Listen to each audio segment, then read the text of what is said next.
el que és l'exposició comentada, fer una mica de preàmbul abans de començar a mans de la Tati Cabré, que és la comissària d'aquesta exposició. Cada any la Fira d'Indians la dediquem a una temàtica i això l'equip indià i també l'àrea de cultura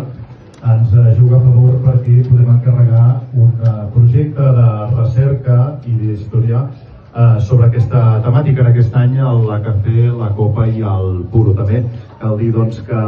aquest any Catalunya és regió mundial de la gastronomia i queda tot també molt ben entrellaçat. Llavors nosaltres ens posem mans a la feina i encarreguem aquest projecte de recerca i qui millor que fer-ho que la Tati Cabré. Ella és una periodista especialitzada en el llegat indià, ha fet diversos llibres, constantment està investigant sobre el tema del llegat indià i és un honor per nosaltres que ens vulgui col·laborar un any més amb el que és el comissariat d'aquesta exposició i lògicament amb el que són aquestes exposicions comentades que, a part del que podreu veure o llegir a les lones, us explicarà encara quelcom més de tot el que ha anat. I aquest any, com ha explicat ell, ens hem complementat i el que ara us explicaré aquí, després ho podeu complementar amb el que veureu al Casino Cultural. Per exemple, parlarem del rom d'Onku, que és aquella ampolla de rom que es veu allà on hi ha aquest senyor que està mirant ara, i al casino hi ha unes taules parades amb el tema del cafè Copa Puro i hi ha l'ampolla de rom real. Després hi ha un altre begurenc, perquè aquest rom va ser produït per una família de begurencs que es deien Sagrallers a Puerto Rico. Després a l'última lona es parla del Pere Roger, un altre begurenc que es va dedicar al conreu del tabac a Cuba, i el seu fill,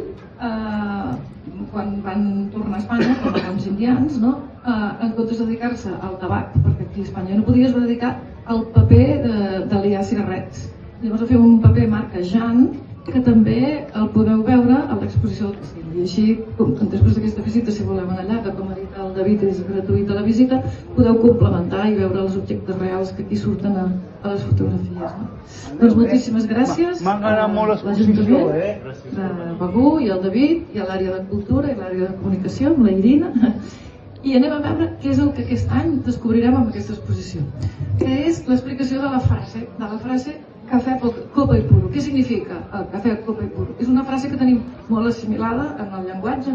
I sabem que cafè, copa i puro, quan et diuen, penses en relax, en tertúlies, en interacció amb els teus amics, amb la teva família, en sobretaula, Quan s'acaba un bon àpat, cafè, copa, puro és com el sinònim de tancar, tancament d'un bon àpat, un bon banquet, un bon xaflis. S'ha acabat cafè, copa, puro, com uns senyors, degustarem els aromes d'un bon cafè, els aromes d'un bon licor i la gent que encara fuma degustaran l'aroma d'un bon tabac. Cada vegada menys, perquè cada vegada es fuma menys, però encara continua funcionant la tríada. Llavors, per donar-nos una idea de què significa a la nostra cultura amb lletres majúscules aquesta frase, hem anat a buscar intel·lectuals famosos i aquí hem posat la foto del Joan Maria de Sagarra amb la portada d'una recopilació d'articles que va publicar als anys 50 amb el nom de Cafè Copa Puro, precisament per il·lustrar d'una manera afable, amigable, que entranyi, disfrute, gaudi de les amistats, de les tertúlies, aquesta frase que de seguida connota gaudi, relax, sobre taula, i va titular així la seva recopilació d'articles. Josep Pla, el gran autor originari d'aquesta zona, de la Costa Brava, de Palafrugell, que precisament Josep Pla es va poder dedicar al periodisme gràcies a que tenia un oncle indià. O sigui que aquí també ens trobem amb el tema dels intel·lectuals catalans i el món indià. Josep Pla, en 1940, escriu un article que es diu Cafè Copa Puro, on disserta sobre l'origen i l'actualitat al 1940 de la frase. I ja al 1940 diu que el cafè Copa Puro comença a ser una frase associada al passat, a la cultura mediterrània del passat, perquè comença a explicar